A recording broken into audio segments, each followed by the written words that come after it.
kekuatan di hidupku.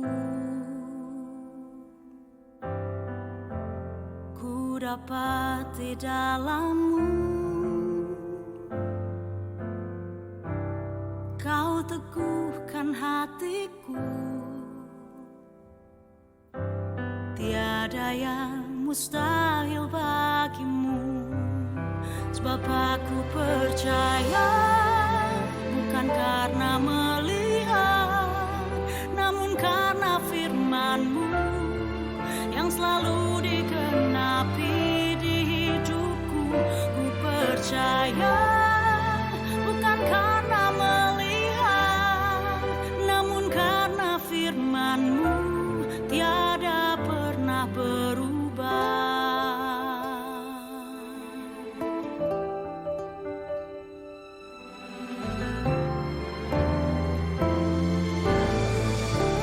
Kekuatan di hidupku,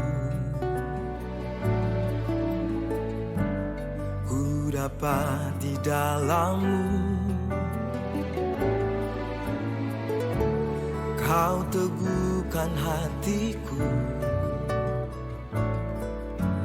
Tiada yang mustahil bagimu.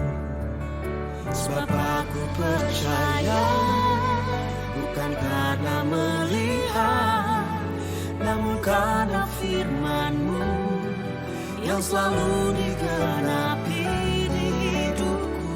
Ku percaya, bukan karena melihat, namun karena firman-Mu tiada pernah berubah. Sebab aku percaya, bukan karena melihat, namun karena firman-Mu yang selalu digenapi di hidupku. Ku percaya, bukan karena melihat, namun karena firman-Mu tiada pernah berubah.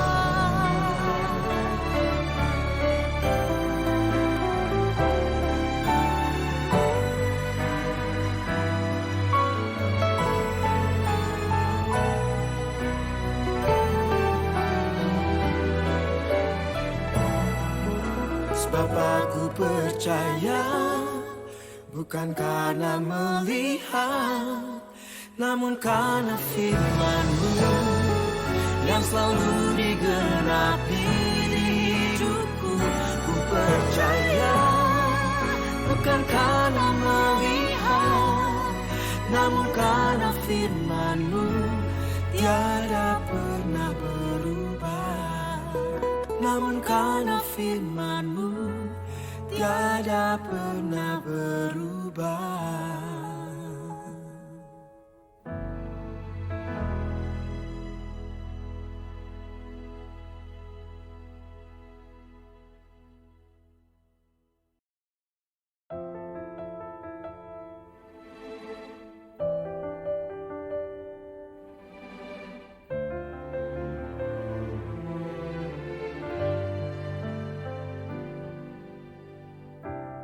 Kekuatan di hidupku, ku dapat di dalam-Mu. Bagaimana kabarnya? Semuanya luar biasa di dalam Tuhan, karena kita percaya Allah yang beserta dengan kita, Allah yang luar biasa besar. Amin. Berikan tepuk tangan bagi Tuhan kita. Terima kasih Yesus. Mari datang mengucap syukur, kita awali ibadah kita. Terima kasih Yesus, sungguh kami bersyukur memiliki Engkau, Allah yang luar biasa, yang sungguh mengasihi kami. Saat ini kami mau naikkan pujian kami, penyembahan kepadamu Tuhan. Yang terbaik dari setiap kami, umat-Mu. Kami mau menyenangkan hati-Mu Tuhan pagi ini. Mari hadir, Kau lawat setiap kami umat-Mu Tuhan. Bekerjalah Roh Kudus. Kami mau menyukakan hati-Mu. Dalam nama Yesus. Amin.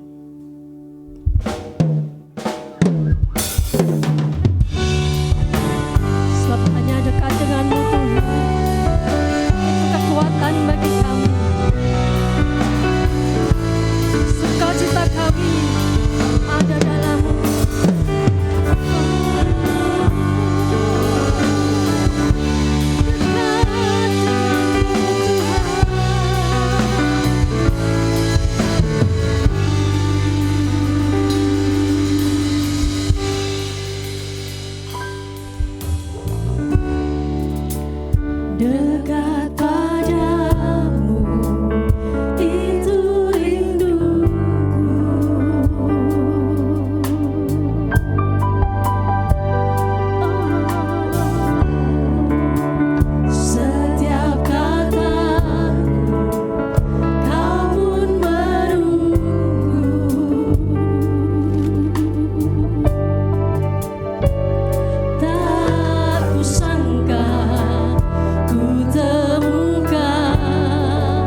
Mari semua yang menikmati kebaikan Tuhan mengucap syukurlah, sebab Dia baik. Dalam segala jalannya Dia baik. Yesus, syukur.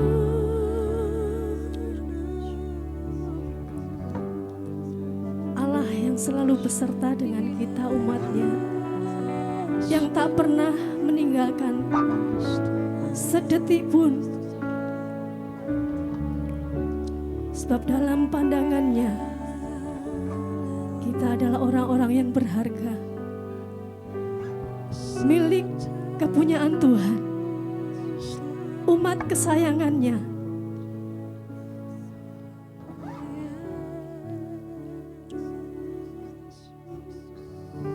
Tuhan, ini segenap umat-Mu.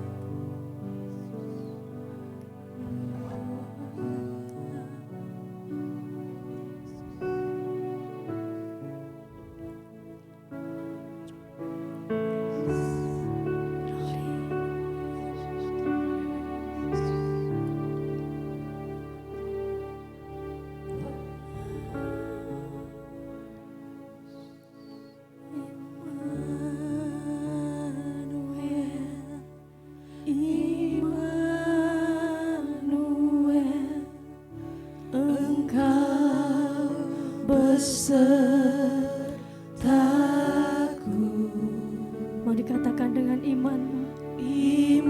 Allah yang selalu setia, Immanuel, selalu beserta dalam segala keadaan, dalam setiap situasi yang kita hadapi. Allah yang selalu beserta kita.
Berikan tos kiri kanan muka belakang saudara. Katakan Allah Immanuel beserta dengan kita. Allah yang dahsyat dan luar biasa. Mari bersorak-sorai bagi nama Yesus. Haleluya. Akan adanya yang kemenangan dalam hidup kita. Amin. Nama Yesus.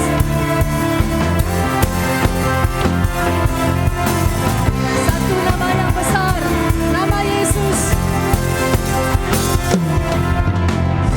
Nama yang besar, hanya nama-Mu Tuhan. Gunung batu kekuatan, hanyalah nama-Mu Tuhan.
Allah yang punya kekuatan dalam hidup kita. Tak perlu gentar karena Dia Allah yang luar biasa serta dengan kita. Immanuel, sorakan.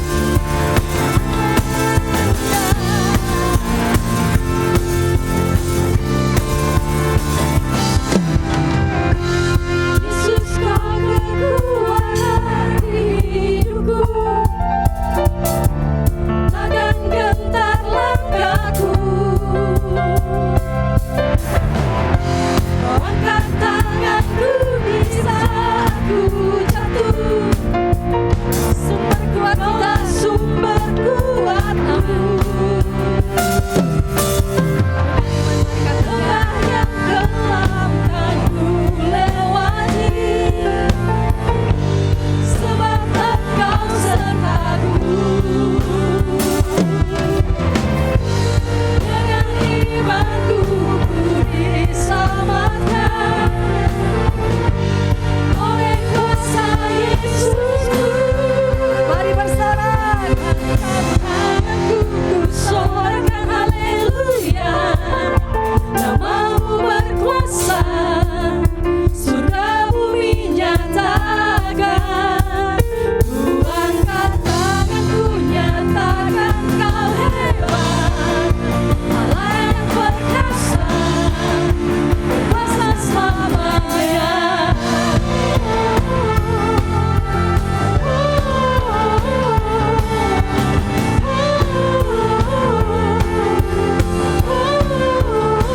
Yesus kau kekuatan, Yesus kau kekuatan hidupku, takkan gentar langkahku. Kau angkat tanganku di saat ku jatuh, Kaulah sumber kuatku. Lembah yang gelap kan ku lewati,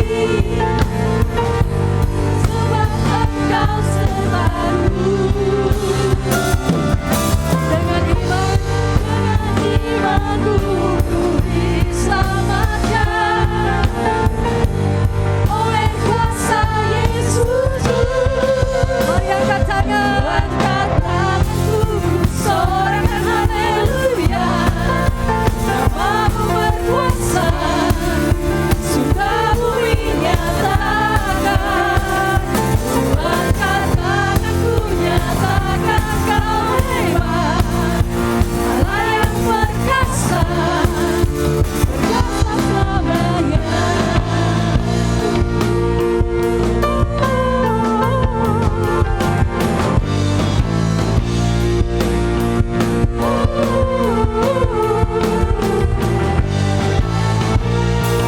Mari angkat tanganku, nyatakan haleluya. Namamu berkuasa, surga bumi nyatakan. Ku angkat tanganku, nyatakan kau hebat, Allah yang perkasa, berkuasa selamanya. Ku angkat tanganku, ku sorakan haleluya. Namamu berkuasa, surga bumi nyatakan. Ku angkat tanganku, nyatakan kau hebat, Allah yang perkasa, berkuasa selamanya.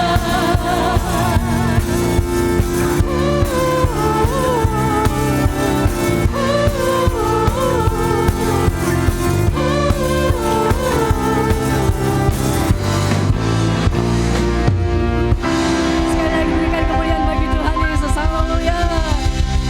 Silakan duduk kembali. Kita akan berikan persembahan untuk misi.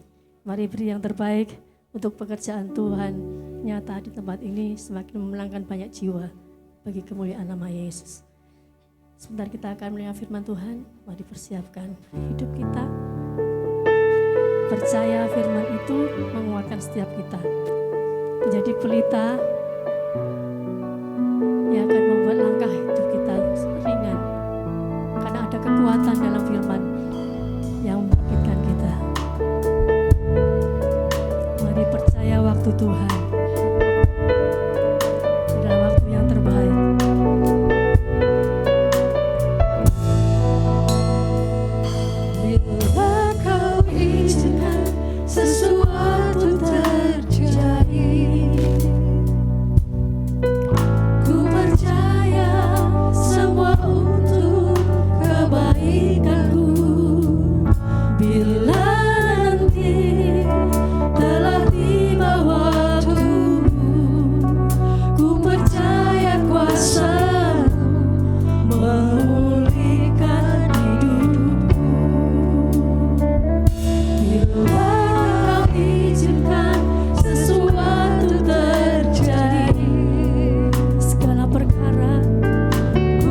bangkit sendiri sekali lagi, saudaraku.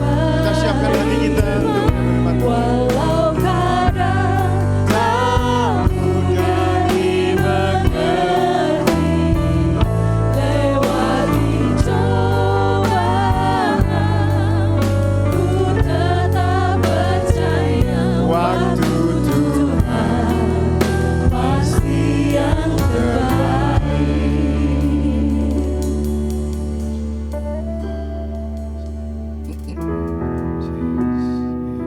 Haleluya.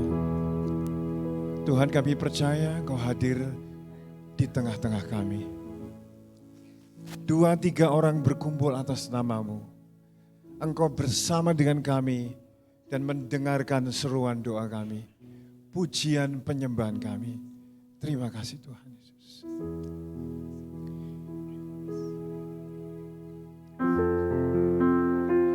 Terima kasih.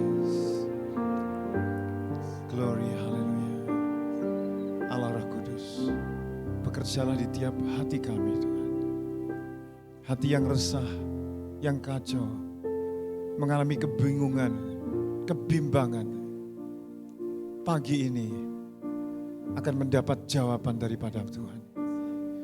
Karena hadirat-Mu adalah yang kami tunggu-tunggu dan kami nanti-nantikan. Hadirat-Mu adalah segalanya di dalam ibadah kami pagi ini Tuhan.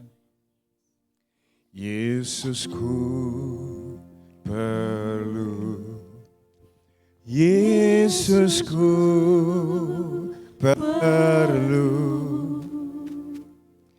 Yesus Kau yang ku perlu.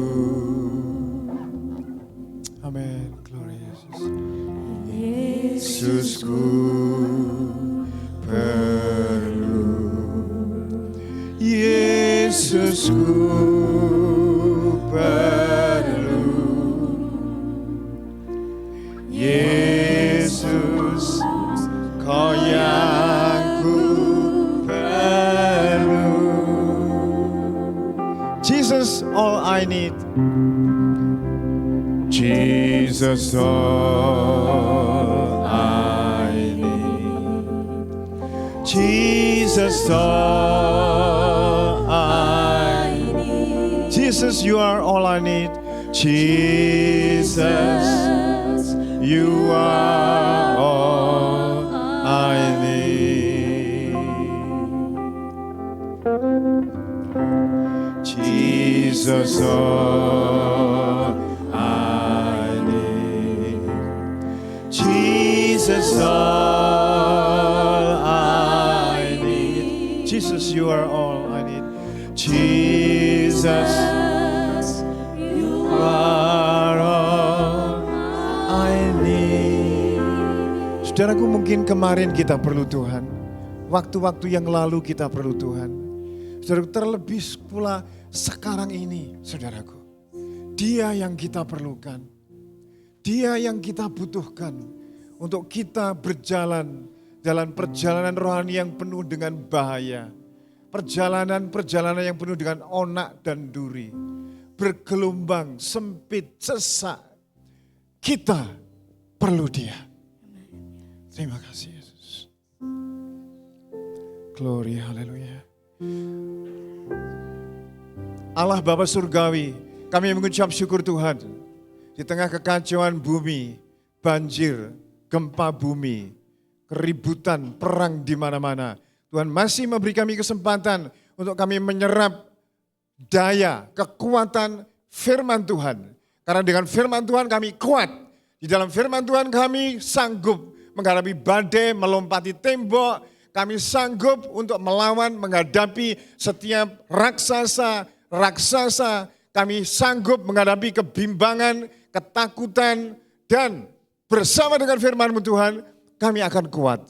Terima kasih Bapa Surgawi, urapi hamba-Mu, urapi kami semuanya, sehingga kami diberkati oleh firman Tuhan ini. Terima kasih ya Roh Kudus, dalam nama Tuhan Yesus, semua yang siap dengar firman Tuhan katakan, amin. Kita masih bangkit berdiri saudaraku, saudara menirukan saya ya. Deklarasi GUP El Shaddai.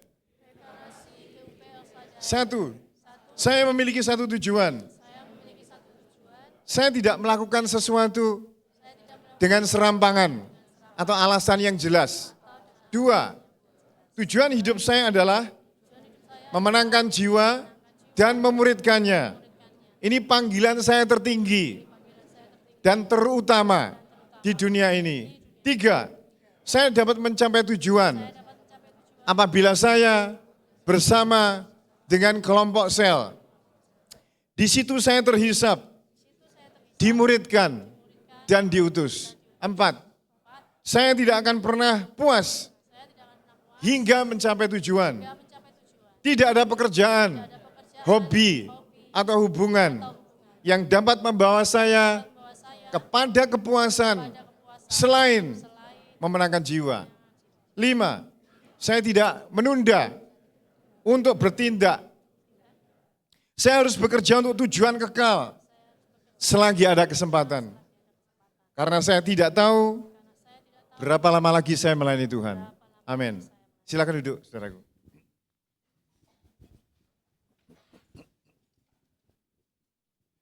Selamat pagi, salam semuanya.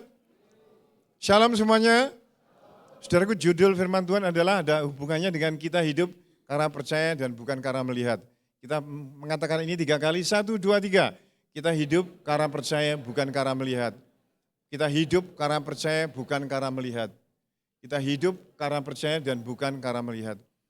Saudara, ini ada sebuah kisah perjumpaan Petrus yang mengubah arah hidupnya. Perjumpaan Yesus akan selalu mengubah arah hidup kita dari hidup untuk diri sendiri, untuk dunia, sekarang akhirnya menjadi hidup untuk Tuhan. Kita akan lihat dalam kitab Lukas 5, saudaraku. Ayat 1-11. Kita akan lihat pelan-pelan videotronnya. Lukas pasal 5 mulai ayat 1. Saya akan baca pelan-pelan. Lukas 5 ayat 1. Pada suatu kali Yesus berdiri di pantai Danau Genesaret. Ini sebutan lain dari Galilea, ya, Danau Galilea. Pada suatu kali Yesus berdiri di pantai Danau Galilea atau Genesaret, sedang orang banyak mengerumuni dia hendak mendengarkan firman. Saudara, kalau Tuhan Yesus itu berada di suatu tempat, entah di gunung, entah di rumah, entah di pantai, selalu orang itu gerudukan, saudaraku. Kalau kisah-kisah yang tidak tertulis di Alkitab, itu yang nyangkul, itu sampai ditinggali paculi, saudaraku. Orang yang jahit ditinggalkan jahitannya. Orang yang lagi masak ditinggalkan masakannya. Ya otomatis dimatikan ya, gosong. Nah orang yang lagi menangkap ikan ditinggalkan jalannya. Mereka ingin mendengar firman yang hidup.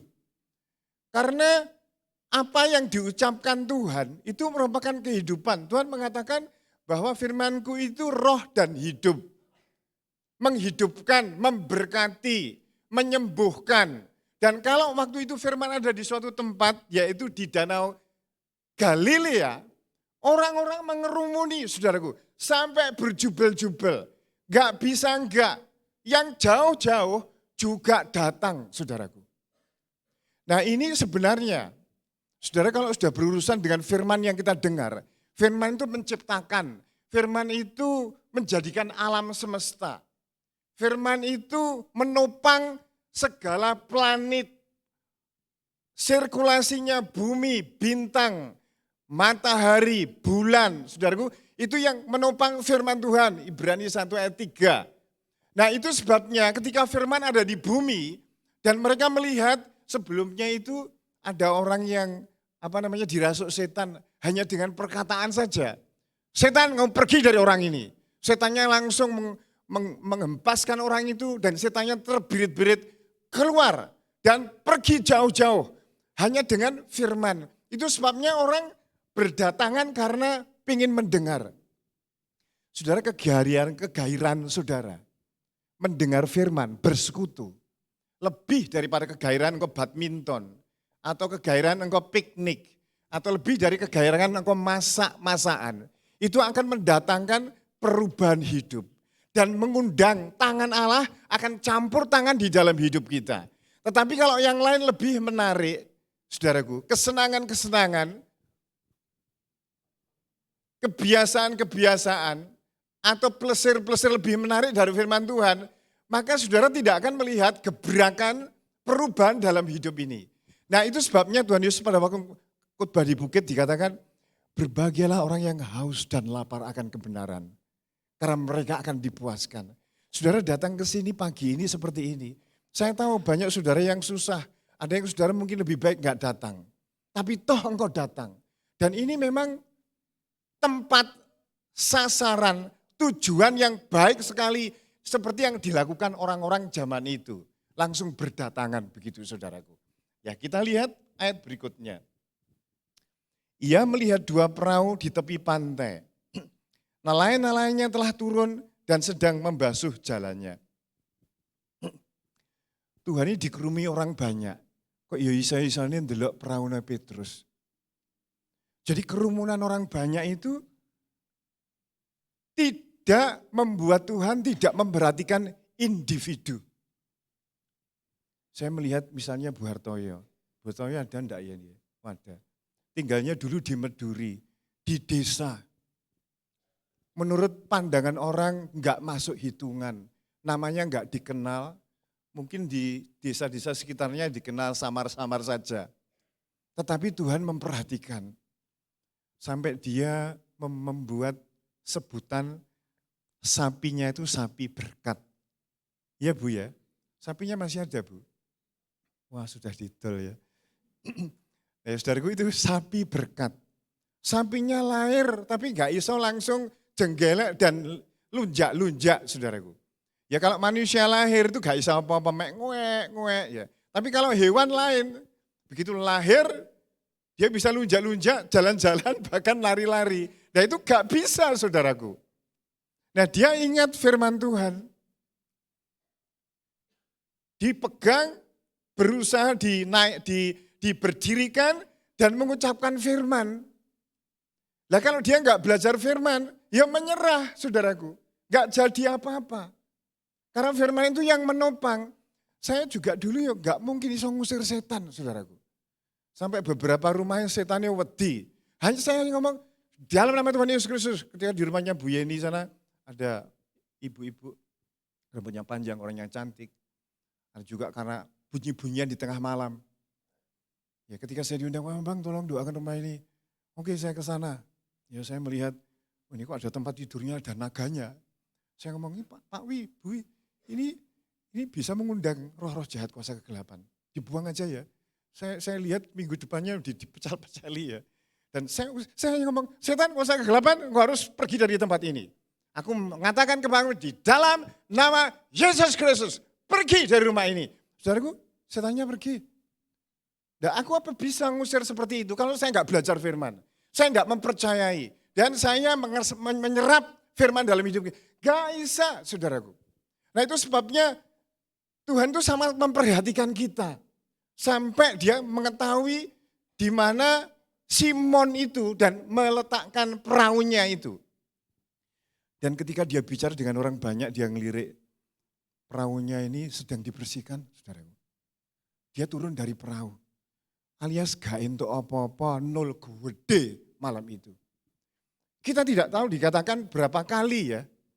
Dia harus menebarkan jala itu, saudaraku. Dan semalam-malaman, bisa 100 kali, bisa 200 kali, sampai keringatan, sampai dia berusaha, berjuang semalam-malaman. Ingat, Petrus adalah nelayan profesional. Dia ngerti jam iwak itu ngerti, jamnya ikan itu. Karena sudah kebiasaan, profesinya ya seperti itu. Dia tahu, tapi sepanjang malam tidak dapat apa-apa. Kepiting pun enggak, udang pun tidak. Saudaraku, profesionalnya seseorang di bidang bisnis, arsitek, pertanian, pertambangan. Manusia itu bisa gagal sewaktu-waktu. Seahli-ahli apapun juga, setinggi apapun pendidikan kita, sekokoh bisnis raksasa yang saling bergandengan satu dengan yang lain, membentuk sesuatu bisnis yang kuat, saudaraku, tetap bisa gagal. Di sini ini, saudaraku, saudara dan saya memerlukan Tuhan.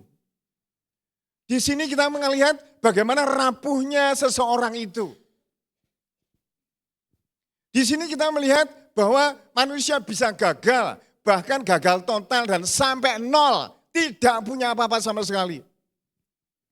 Ini sebuah usaha supaya membuat Petrus itu ngerti bahwa sepinter-pinternya dia tetap memerlukan Tuhan. Saudara usaha, mungkin saudara sudah 15 tahun, ada yang 25 tahun. Gak ngerti kejadiannya. Kenapa sampai ditipu orang? Kenapa sampai usahanya betul-betul belerek dan turun terjun bebas. Di luar kendali, saudaraku. Nah apalagi hidup di musim dunia yang bergejolak kayak begini ini, sewaktu-waktu kita akan mengalami total gagal, nol gede, saudaraku. Untungnya ada Tuhan Yesus di situ. Dan dilalai, sebab terlalu orang banyak di tepi pantai itu, nanti naik orang kan tidak hanya ratusan, saudaraku, ribuan, nih suwe-suwe kecemplung Tuhan Yesus. Akhirnya naik di perahunya Petrus, dipakai. Petrus itu jadi ya wis kewesel, saudaraku. Buwengi, berharap entuk duit, beli beras, memberi kepada istrinya, anak-anaknya supaya biaya hidup, ke pasar, menjual dan sebagainya. Gak enak apa-apa nih, saudara. Lah kok Tuhan Yesus itu meminjam perahunya. Saudara, sebetulnya Petrus enggak sadar. Bukan Tuhan Yesus yang meminjam. Tapi sebetulnya perahunya Petrus, hidupnya Petrus ini perlu kehadiran Tuhan. Untuk dia mendapat berkat. Saudaraku, banyak kita mempunyai perahu dalam hidup ini. Ya ada yang mempunyai talenta gitar. Ada yang mempunyai talenta mengembangkan sebuah usaha. Ada beberapa di antara saudara yang mempunyai, kalau menurut buku Rick Warren itu, manusia itu mempunyai kemampuan talenta sampai 600 yang ada di dalam hidup kita. Nah sebagian besar tidak terkelola dengan baik sehingga mandek seperti terkubur begitu saudaraku.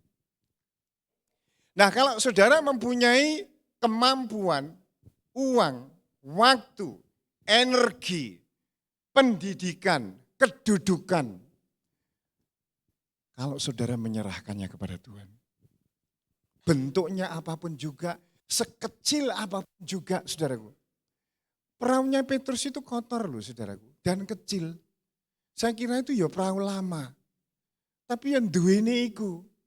Tapi diserahkan kepada Tuhan, sehingga dia pun hanya melihat Tuhan mengajar orang banyak itu, saudaraku. Tuhan itu Tuhan yang perkasa. Tuhan itu Tuhan yang menciptakan semua, yang menjadikan kita hidup. Bahkan ikan-ikan yang ada di laut itu miliknya Tuhan. Bahkan perahu itu jadinya dari pohon. Pohon itu dikelola manusia jadi perahu. Tapi asli-aslinya dari Tuhan. Kita ini pengelola bukan pemilik. Pengelola bukan pemilik. Jadi yang memiliki itu Tuhan, kita ini mengelola. Itu sebabnya kita harus mengelola hidup kita, waktu kita dengan sebaik-baiknya. Sehingga apa yang Tuhan berikan ini bukan merupakan tujuan hidup kita, tetapi fasilitas yang dipakai Tuhan untuk mencapai tujuan Allah di dalam hidup kita. Saudaraku, ketika Petrus itu meminjamkan perahu itu kepada Tuhan, dia itu enggak ngerti sebetulnya. Ya pokoknya dipinjamkan gitu aja saudaraku. Gak ngerti kejadian ini nanti jadinya akan bagaimana. Gak ngerti, yang penting dipinjamkan. Kita serahkan hidup kita. Ada beberapa orang saudara yang menyerahkan waktunya karena jadi PKS. Sampai kunjungan ke sana kemari mendoakan yang sakit. Ada yang saudara mengeluarkan uang tanpa sepengetahuan kami untuk membantu si A, si B. Saudaraku, engkau meminjamkan perahu kepada Tuhan untuk memberitakan firman Allah. Supaya banyak orang yang tertekan, yang dirasuk setan, mereka yang ekonominya lagi turun, saudara yang mengalami keputusasaan, sakit penyakit bisa dijangkau melalui perahu hidup yang Tuhan percayakan kepada kita. Jadi jangan sampai ada dari kehidupan kemampuan-kemampuan yang tidak dipersembahkan kepada Tuhan. Nah saudaraku, setelah kejadian itu kita akan lihat ayat berikutnya ya.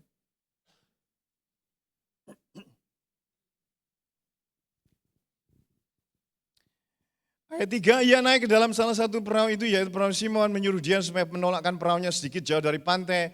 Lalu ia duduk dan mengajar orang banyak dari atas perahu. Setelah selesai berbicara, ia berkata kepada Simon, bertolaklah ke tempat yang dalam dan tebarkanlah jalamu untuk menangkap ikan.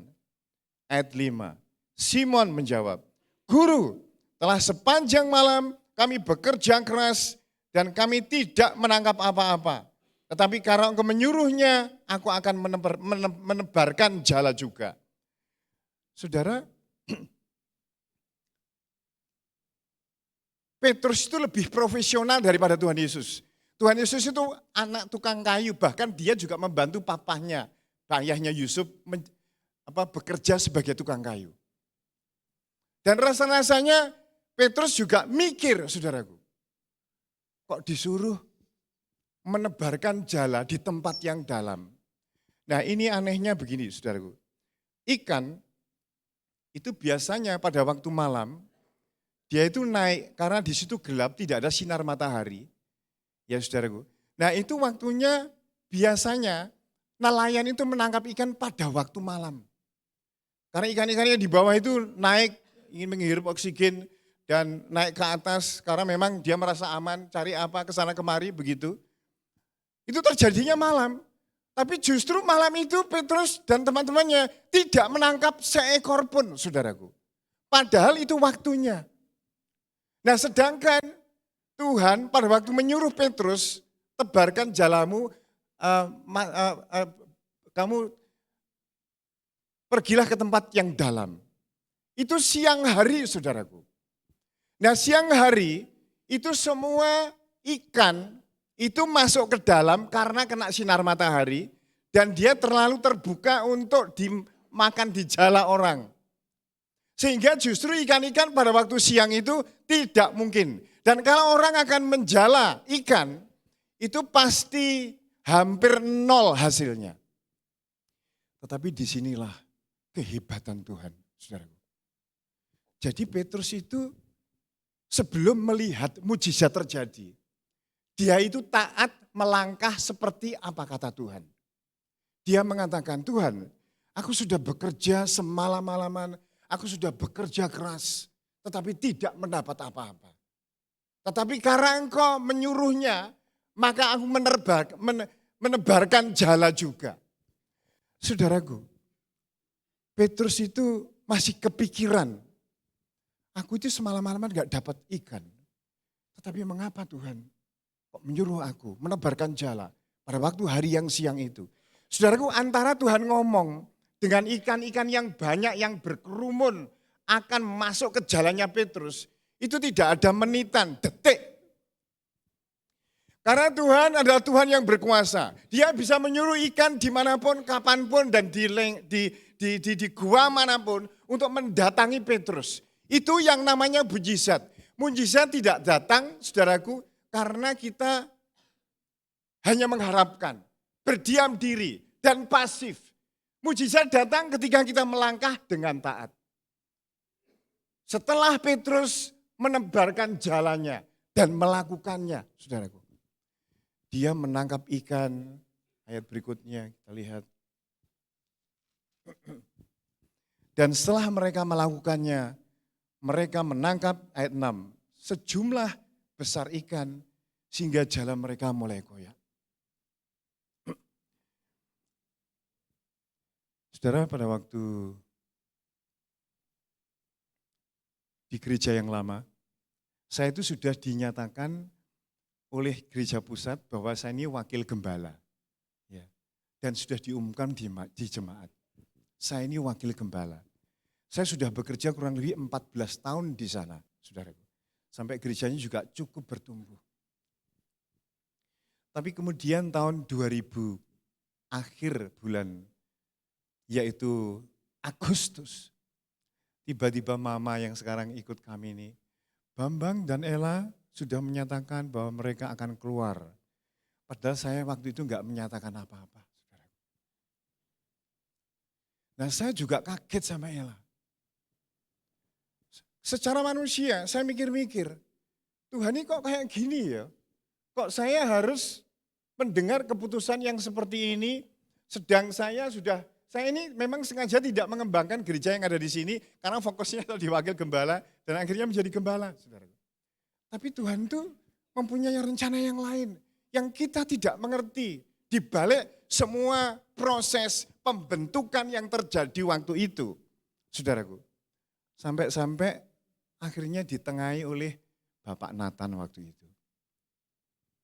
Bapak Nathan ngomong, ya sudah, kalau memang Bambang gak bisa nerima pengajaran pemulihan itu, didewasakan saja. Untungnya saya gak ngomong, aku sudah 14 tahun di sini, aku sudah berjuang keras, aku tidak bisa terima ini.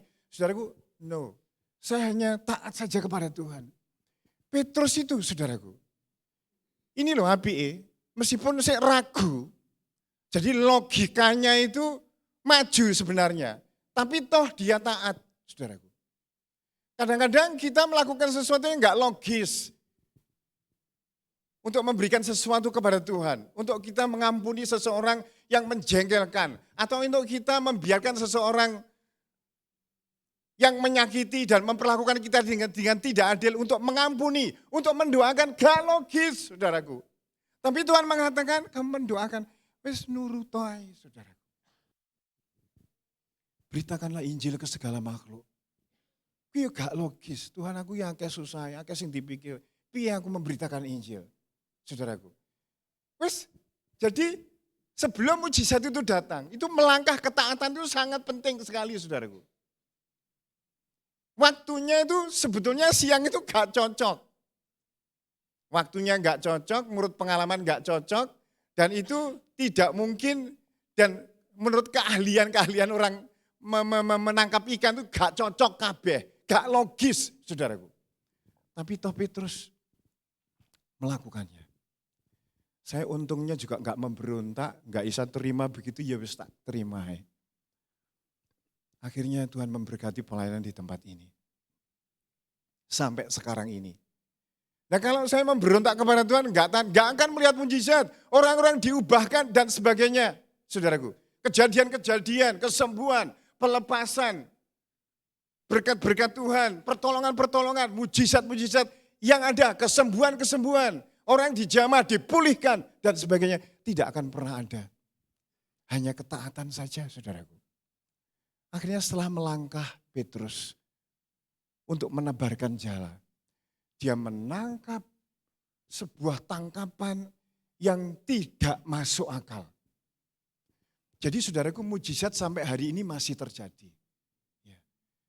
Saudara bisa mengharapkan sesuatu yang tidak mungkin terjadi. Kapan hari itu saya sudah menyaksikan kepada Bapak Ibu Saudara. Ada seseorang yang bukan jemaat, bukan saudara, orang jauh, meminjamkan uang kurang lebih 620 juta, setengah M lebih. Untuk menolong Priska di sana yang mengangsur rumah. Tidak diberi logo-logo, harus dikembalikan, terserah kapan, berapa jumlahnya. Membuat kami pusing. Tetapi ya itulah Tuhan, di kala situasi yang ekonomi lagi mengkeret, di kala ekonomi bangsa kita juga lagi lesu, yang tidak baik-baik saja. Pertolongan masih ada, mustahil, tidak mungkin waktunya, tidak sesuai dengan keahlian, tidak sesuai dengan kondisi lingkungan dan kondisi ekonomi. Tapi Tuhan toh penolong. Saudara yang dikasih oleh Tuhan, ketika Petrus melihat itu, yang tidak mungkin jadi mungkin, dia kaget, saudaraku. Gak pernah dia menangkap ikan sampai koyak jalannya. Akhirnya dia ngomong sama temannya perahu yang satu, yang miliknya Yohanes dan sama Yakub itu. Ditarik, saudaraku, loh kok gak entek-entek, ditarik. Tambah, akhirnya disimpan ke dua perahu sampai perahunya ini mencep dan hampir tenggelam.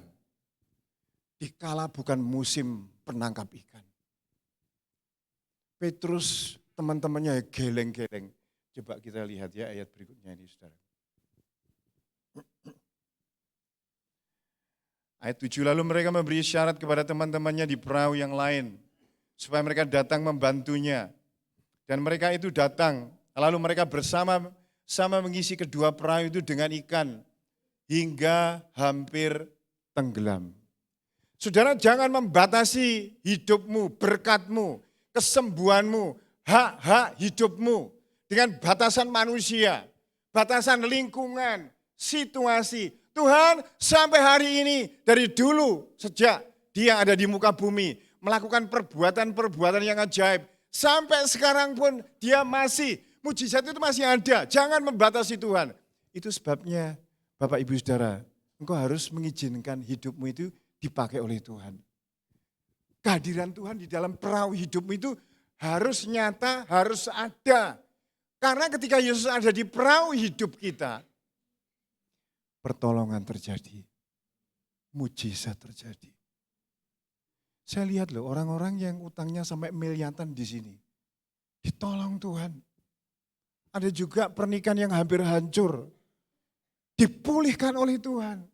Bicaranya gak ngerti, datangnya dari mana, bagaimana bisa hatinya berubah seseorang dalam waktu yang singkat, bagaimana usahaku yang setengah mati selama 10 tahun, seolah nol. Besar, rencana gagal total, sampai uang habis nol. Justru ketika frustasi habis-habisan, seperti Petrus, nol, gak nangkap apa-apa, nol gede saudaraku. Itu waktunya Tuhan menyatakan kemuliaannya. Supaya manusia tidak melihat kekuatannya sendiri, kemampuannya sendiri, tetapi melihat Tuhan yang tangannya itu selalu siap untuk menolong kita apabila kita taat kepada Tuhan. Nah, kita akan lihat berikutnya ini, saudaraku. Ketika Petrus melihat hal itu pun tersungkur di depan Yesus dan berkata, Tuhan pergilah daripadaku. Karena ini saya ini orang berdosa. Ketika melihat tanggapannya, aduh kok luar biasa. Dia akhirnya menyadari bahwa Yesus itu Tuhan. Yesus itu pencipta. Dia itu penolong pada waktu yang sulit. Daud pernah mengatakan dalam kitab Mazmur 46 ayat 1 sampai 4. Tuhan adalah tempat pertolongan dan kekuatan. Sebagai penolong dalam kesesakan sangat terbukti. Sebab itu kita tidak akan takut. Sekalipun bumi berubah, sekalipun gunung-gunung goncang di dalam laut. Saudaraku, Daud mengalami hempasan peristiwa-peristiwa yang mengerikan di dalam hidupnya dia. Tetapi dia tetap memandang bahwa Tuhan, aku akan berdiam di rumah Tuhan. Aku mengharapkan Tuhan, aku belajar firman Tuhan. Supaya aku dekat kepada Tuhan. Karena dia adalah penolong yang tepat pada waktu kesesakan. Saudaraku, Petrus mengatakan pergilah daripadaku Tuhan. Karena aku ini orang berdosa. Dia merasakan kehebatan di dalam Tuhan menolong hidupnya. 9. Sebab ia dan semua orang yang bersama-sama dia takjub oleh karena banyaknya ikan yang mereka tangkap. Demikian juga Yakobus, Yohanes dan anak Zebedeus menjadi teman Simon.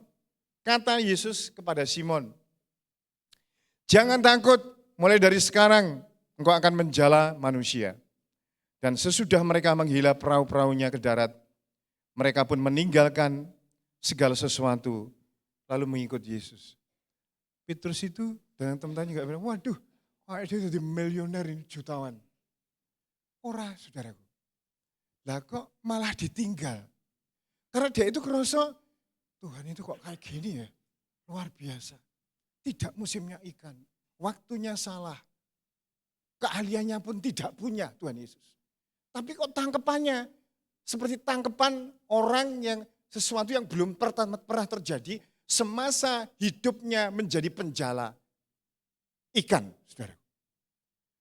Nah dia, orang-orang itu ditinggal.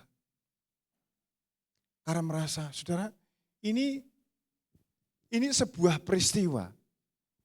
Perjumpaan dengan Yesus. itu mengubah arah hidup seseorang. Ya saudaraku, Paulus pernah mengatakan dalam kitab Filipi pasal yang ketiga, ayat 5-8.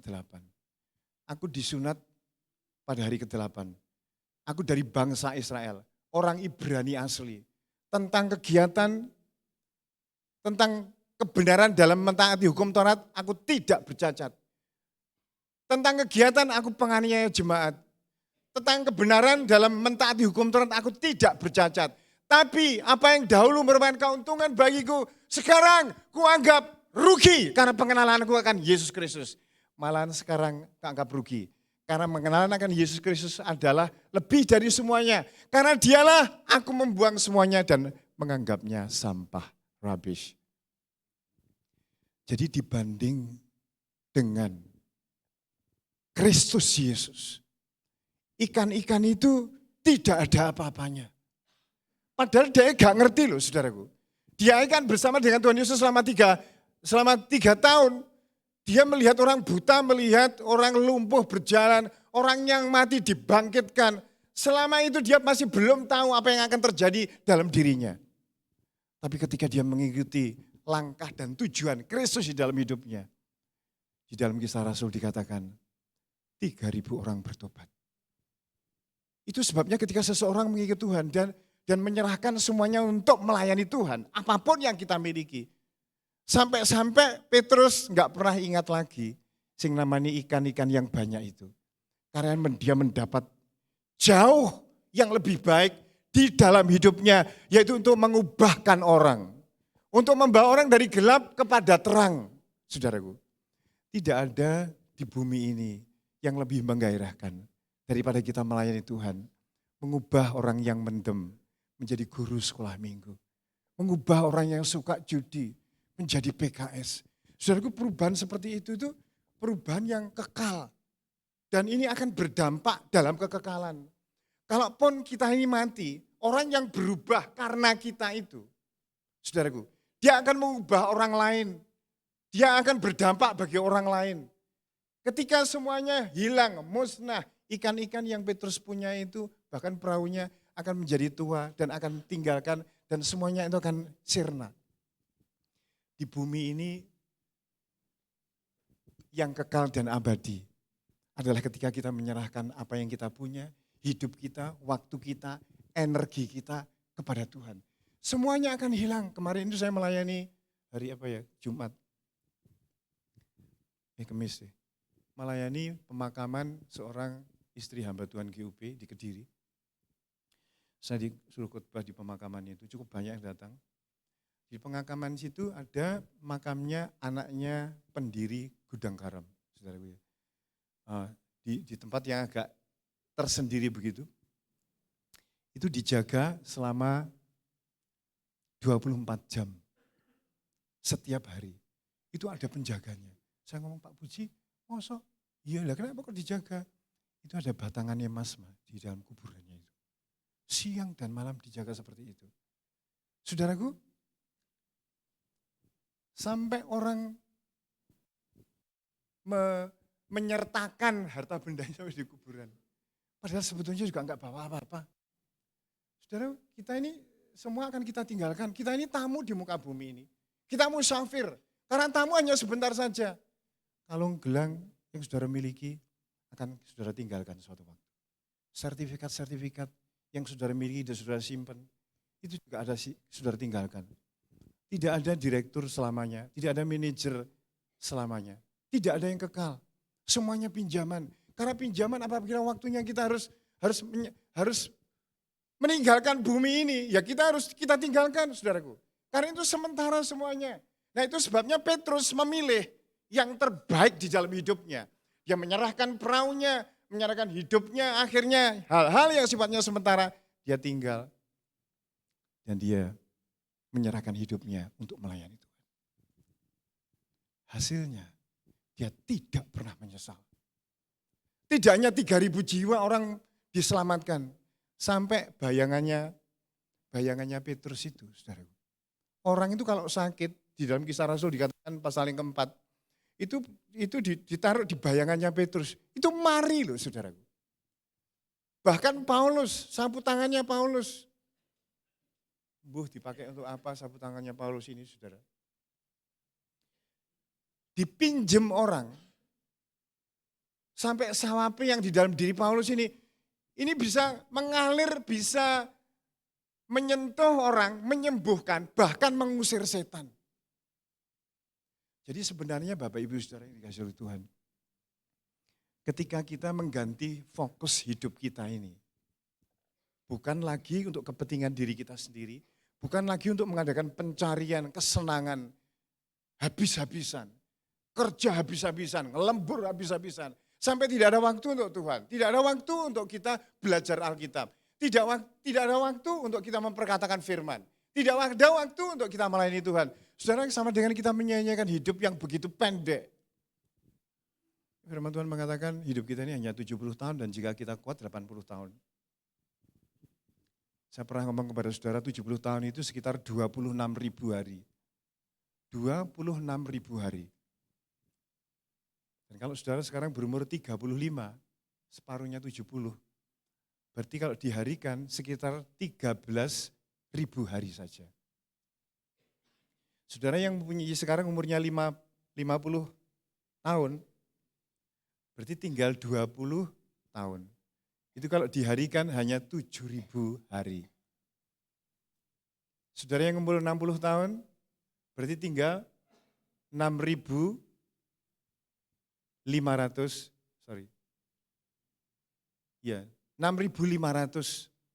hari. Begitu pendek hidup yang Tuhan berikan kepada kita. Mari kita melangkahkan kaki, mengubah arah hidup kita seperti apa yang Tuhan kehendaki. Dan kita akan melihat perbuatan-perbuatan Tuhan yang ajaib. Saya dulu juga enggak ngerti, kenapa saya ngomong iya, taat saja. Saya diwasakan di Karangan Sri tahun 2000, bulan September. Makanya September ini hari ulang tahun kita. Aku wis taat, enggak ngerti apa yang kedadian gitu loh saudaraku. Jadi ketaatan itu penting dalam hidup kita untuk kita melihat mujizat-mujizat yang Allah kerjakan dalam hidup kita. Mari kita bangkit berdiri, saudara.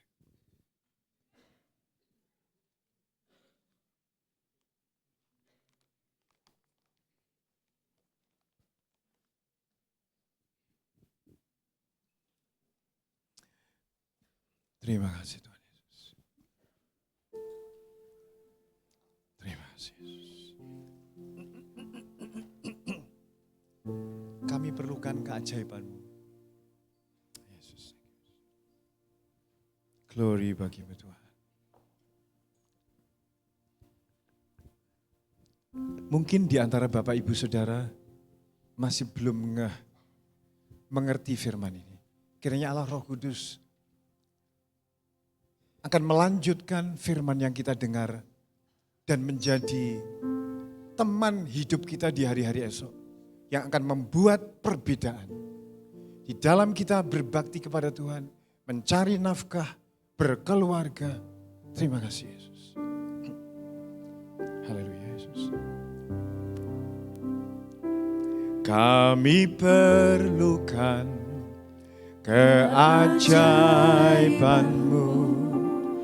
Kami butuhkan sentuhan tangan-Mu.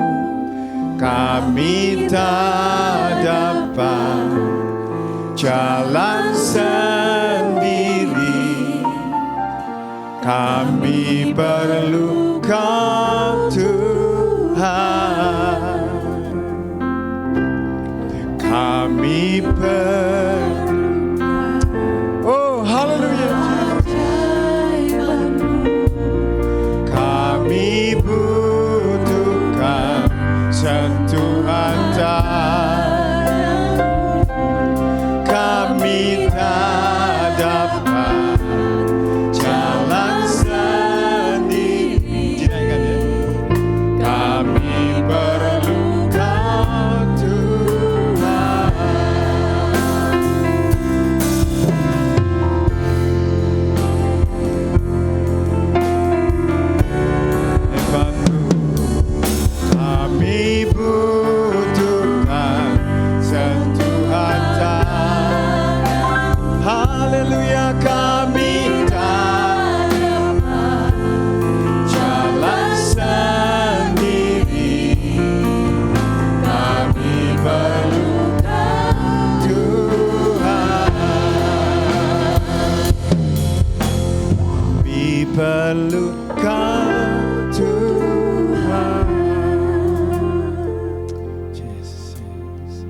Tuhan, banyak hal yang kami tidak mengerti. Mengampuni seseorang, mengharapkan Tuhan mencari kerajaan Allah dahulu dan kebenarannya. Kami tidak tahu Tuhan. Tetapi Roh Kudus berbicara kepada kami bahwa ketaatan akan menghasilkan sebuah perubahan profesi, perubahan pekerjaan, perubahan cara berpikir, cara kami bekerja, cara kami melayani Tuhan. Tuhan terima kasih. Kita akan mujikan pujian ini dari awal ya, saudara. Ada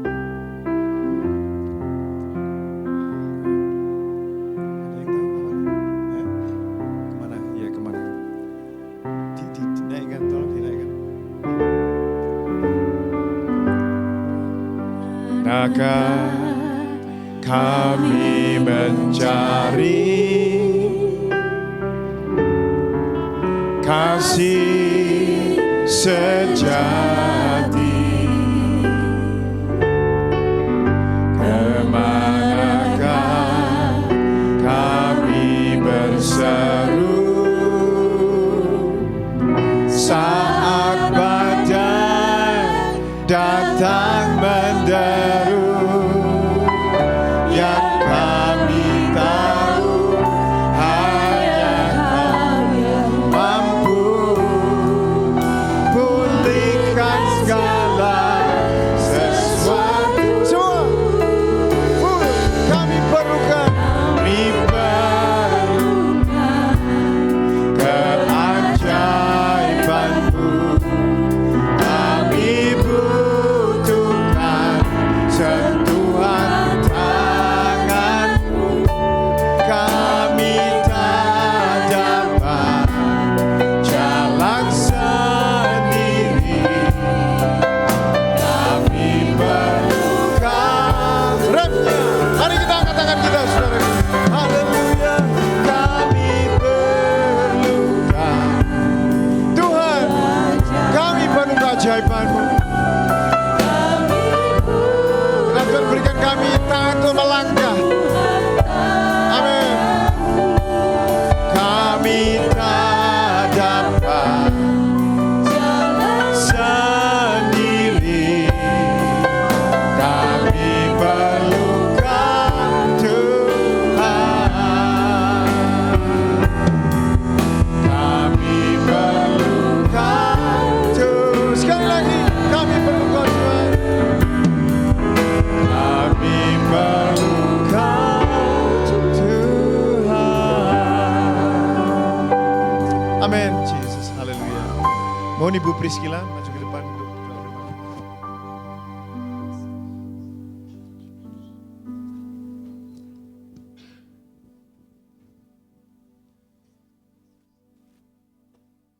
Bapa di surga, kembali kami menaikkan syukur dan terima kasih buat kebenaran firman Tuhan yang telah kami terima. Senantiasa mengingatkan kepada kami Tuhan, untuk kami senantiasa mentaati akan kebenaran firman-Mu, serta melakukannya di dalam kehidupan kami Tuhan. Allah Roh Kudus, tolong jagai kami semua umat-Mu Tuhan. Mampukan kami Tuhan untuk kami mentaati Engkau dan melakukannya firman-Mu Tuhan. Sebab kami tahu Tuhan bahwa kami percaya bukan karena kami melihat Tuhan. Terima kasih Bapa, terima kasih. Ketika kami berproses Tuhan, kami percaya Engkau menopang kami, Engkau memberikan kekuatan kepada kami, dan pada akhirnya Engkau memberikan kemenangan kepada kami. Terima kasih Bapa, terima kasih. Hamba-Mu selesai berbicara, kiranya Engkau memberikan hikmat yang lebih dalam lagi Tuhan, untuk menyingkapkan kebenaran firman-Mu, sehingga apa yang menjadi kebutuhan jemaat-Mu Tuhan akan terberkati oleh hamba-Mu. Terima kasih Bapa, terima kasih. Meteraikan firman-Mu Tuhan, senantiasa terngiang-ngiang di dalam hati kami Tuhan, untuk kami mampu menghadapi setiap situasi yang ada di depan kami. Di dalam nama Tuhan Yesus Kristus kami mengucap syukur. Amin. Silakan duduk kembali. Ya. Kita akan melihat kegiatan sepekan ke depan. Mari perhatikan bersama, silakan multimedia.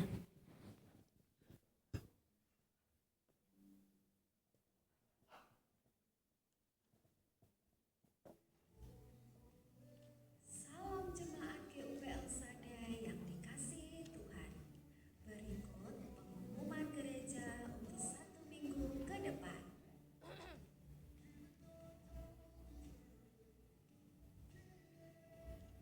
Mari antusias untuk mengikuti komsel. Bagi yang belum bergabung dalam komsel, silakan menghubungi sang komsel.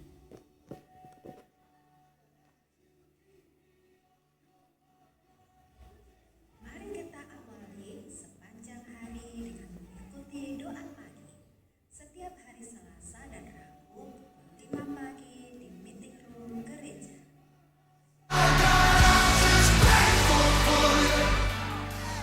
Menara Doa setiap hari Senin sampai Jumat pukul 6 sore di meeting room gereja sesuai dengan jadwal komsel masing-masing.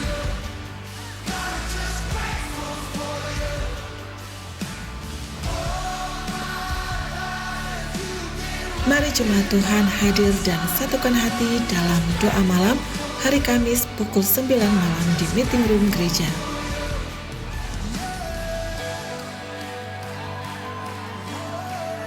Ibadah El Sadekit hari Minggu sesi 1 pukul 7 pagi dan sesi 2 pukul 4 sore di Aula Pniel.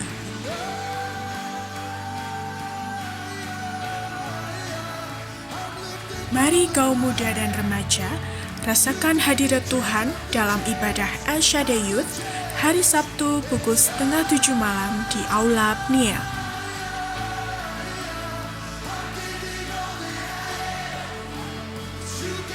Mari rasakan kasih dan jamahan Tuhan dalam ibadah raya hari Minggu pukul 7 pagi dan pukul 4 sore.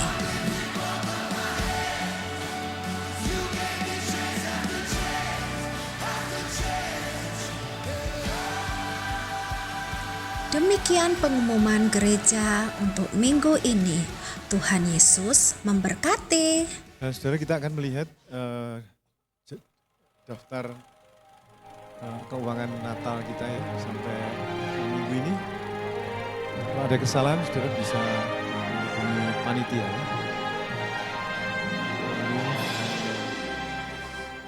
Ini iklannya anak-anak youth.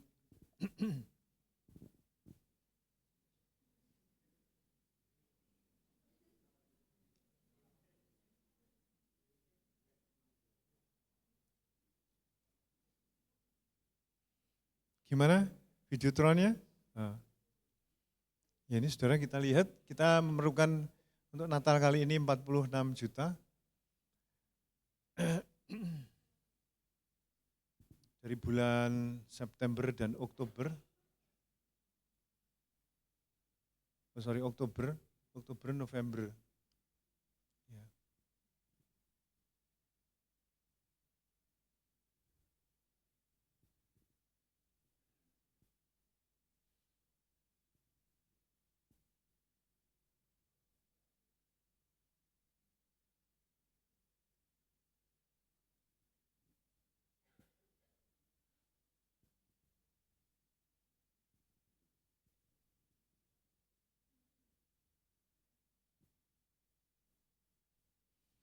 Ya, Bapak Ibu yang belum ambil bagian, silahkan mengambil amplop ya di usher, saya kira sudah disediakan amplopnya bagi saudara yang belum. Ini mulai bulan Desember, November, nanti terakhir bulan Desember.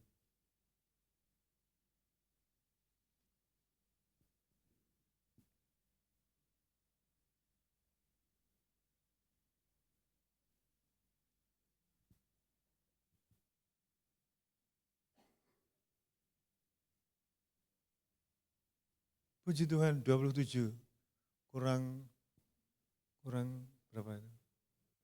Kurang 19. Ya. Nah, saudara, pengumuman yang lain adalah kas gotong royong kita, udah ada yang daftar kurang lebih sudah 200 lebih ya. Bagi saudara yang ingin mau daftar, yaitu kas gotong royong ini adalah kas kematian ya, untuk membeli perangkat peti dan perangkatnya, yang mana tiap orang kita wajibkan untuk membayar 5.000 setahun. 5.000 setiap bulan, ya 5.000 setiap bulan per orang. Kalau di dalam rumah ada 5 orang, berarti 25.000 per bulan. Tapi kalau yang ikut hanya 2 saja boleh, ikut 1 juga boleh, tidak harus semua. Ya. Dan ini juga tidak ada paksaan, bagi saudara yang tidak ikut pun juga boleh. Ya. Kita hanya ingin menolong, memperingan dana ketika jemaat ada di dalam duka cita. Mungkin ada yang baru pertama kali ini, ada saudara yang baru ke gereja kita, angkat tangannya, ada? Belum ada. Mari kita berdiri saudaraku, kita akan memberikan persembahan kita kepada Tuhan. Terima kasih Tuhan Yesus.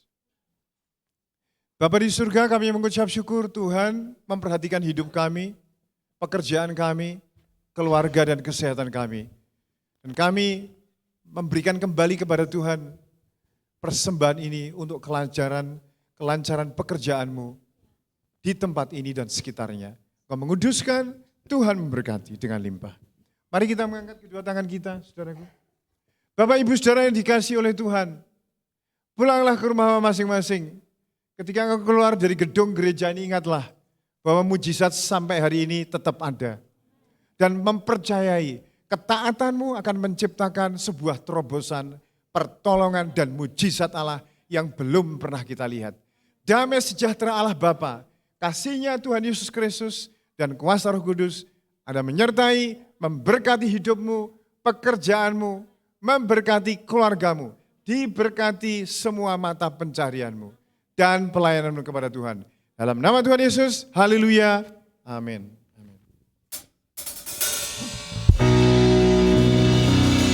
Terima berkat yang datang dari Bapa, Putra, dan Roh Kudus. Apapun yang ku sentuh, ku kerjakan, dibuatlah, amin, berhasil. Sinar wajah yang menerangi, menjaga dan menuntun hidupku, damai dan penyertaan, damai dan penyertaanmu mengikuti.